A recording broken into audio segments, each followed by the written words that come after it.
si je fais cet atelier, c'est pour redonner envie aux gens d'écrire. Alors, je vais vous parler de ce qui fait perdre l'envie d'écrire. Ce qui fait perdre l'envie d'écrire, c'est la peur d'être jugé par les autres, la peur de faire un mauvais livre, la peur de ne pas être publié, la peur de ne pas aller au bout. Et en fait, tout ça, c'est des peurs. Et on va essayer de surmonter ces peurs, déjà en regardant comment elles sont construites. Souvent, quand on commence un manuscrit, c'est parce qu'on a envie de raconter sa vie, de parler de soi, mais on n'a pas envie de parler peut-être de manière directe. Et on commence à écrire, et au fur et à mesure qu'on écrit, on se dit « Oh zut, c'est pas bon ». C'est-à-dire qu'on a une sorte de petit prof de français qui nous mettait déjà des mauvaises notes à l'école, qui s'est réactivé tout seul dans notre tête, et qui se met, en même temps qu'on écrit, à nous juger. Et c'est ce petit prof de français, j'allais dire un méchant Jiminy Cricket, mais qui est quand même installé par le système scolaire et le système parental, qui, en se mettant en marche, freine au fur et à mesure que la créativité se développe.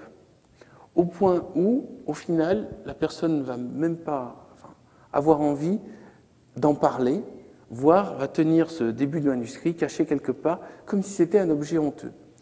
L'écriture est un plaisir. C'est une manière de faire ressortir quelque chose qui est en soi. C'est un mode d'expression. C'est-à-dire on a une pression à l'intérieur, on la fait sortir. L'avantage d'écrire un roman, quel qu'il soit, c'est que précisément, on évite 25 ans de psychanalyse. Quand c'est bien fait. Mais je vais essayer de vous apprendre comment faire qu'un roman remplace 25 ans de psychanalyse. Tout simplement, il faut aller chercher ce qui en soi est la petite étincelle intérieure. Alors certains appellent ça l'inconscient, le diamant de lumière, ou appelez-le comme vous le voulez. C'est quelque chose qui n'est pas le moi social. Quand vous vivez normalement, en fait, vous pouvez vivre toute votre existence juste en ne faisant que plaisir aux autres. C'est-à-dire, quand vous êtes petit, vous faites plaisir à vos parents, après vous allez à l'école, vous faites plaisir à votre prof, après vous allez vous mettre en couple, vous faites plaisir à votre compagne, après vous allez rentrer en entreprise, vous faites plaisir à votre patron, voire à vos collègues, après vous allez faire des enfants, vous faites plaisir à vos enfants. Et la boucle est bouclée. À quel moment vous êtes-vous exprimé? À quel moment vous êtes-vous fait plaisir à vous-même?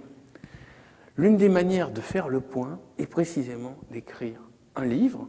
Alors ça peut être quelque chose de très autobiographique, ou ça peut être quelque chose de très romancé, mais ça va être en tout cas un moyen d'exprimer ce qu'on est vraiment à la face du monde. Et ça vaut le coup. Et pour ça, on n'a pas besoin de penser, pourvu que je sois imprimé, pourvu que je sois publié, pourvu que ça plaise aux autres. Non, c'est juste pourvu que je sois suffisamment honnête avec moi-même pour faire ressortir cette chose. Trouvez la manière de sortir ce qui est en vous et surtout, trouvez la dimension de plaisir. L'une des manières de trouver cette dimension de plaisir consiste à se fixer un rendez-vous avec le roman comme si c'était une personne. Et votre manuscrit, vous allez le considérer comme un être vivant auquel vous avez des comptes à rendre. Vous devez, de manière régulière, vous mettre face à lui et avancer, quelle que soit votre envie, enfin, non pas votre envie, parce que justement c'est important de surveiller votre envie, mais quelle que soit votre peur. Avancer, ça veut dire avancer en prenant le risque de faire un mauvais roman. Et ça aussi, c'est une chose qu'il faut surmonter, c'est la peur de faire quelque chose qui est mauvais, qui nous bloque. Considérez que votre premier jet, le premier roman que vous allez faire, dans lequel vous allez exprimer ce que vous êtes vraiment, ce qui est le plus sincère en vous, eh bien ça donnera un livre, et ce livre sera ni agréable à lire pour l'entourage, ni publiable, mais ça sera vous. Donc il est important de déboucher sur un premier jet authentique,